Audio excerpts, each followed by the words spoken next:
Let's go. Well, that was long. If you were to find an old calendar, like strap it to a hospital bed, tie it down by its weekends, and then C-section the belly of 1999, you'd find a 17-year-old version of me.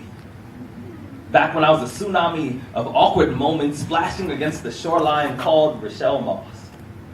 A young lady who introduced my jaw to the floor whenever she floated into our first period classroom. She was a dandelion seed straddling a wish. She was a dream I never thought would turn flesh and grin. But wire hangers like me, let's just say we don't become captain of the football team because the only thing that we are good at is stopping ourselves from saying I like you to a girl that holds the remote control to our smiles. So we are just blurry silhouettes against the backdrop of everything popular, often wearing our skin like a costume of someone that we never felt comfortable pretending to be anyways. We swallow earthquakes and then tremble at the smell of perfume. We are bashful, we are tongue-tied, and we are nervous in high definition. So the question is, if a boy falls for a girl that's out of his league and there's no one around to hear him, does he make a sound? The answer is hell. And the first two letters of nothing. When I was a senior in high school, I was a pocket full of chalk dust. I was elevator music on a CD that stuttered like a Volkswagen with a really bad transmission. At this age, I was a ballot box stuffed full of everyone's opinions except for my own. My swagger was like watching a Walkman trying to swallow a DVD.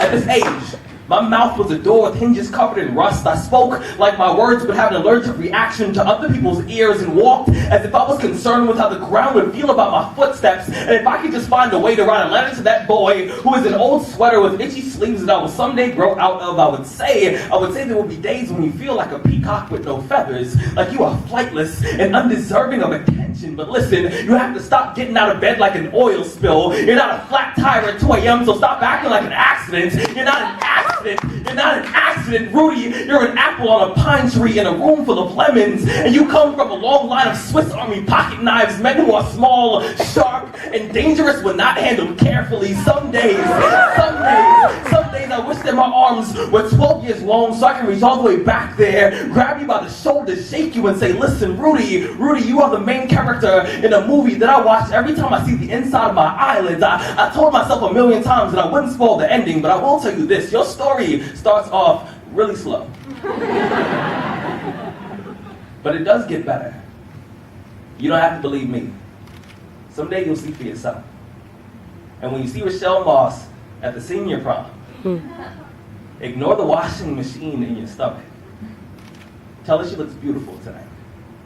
Extend your arm like a drawbridge to a castle that no one has visited in years. And say, will you dance with me?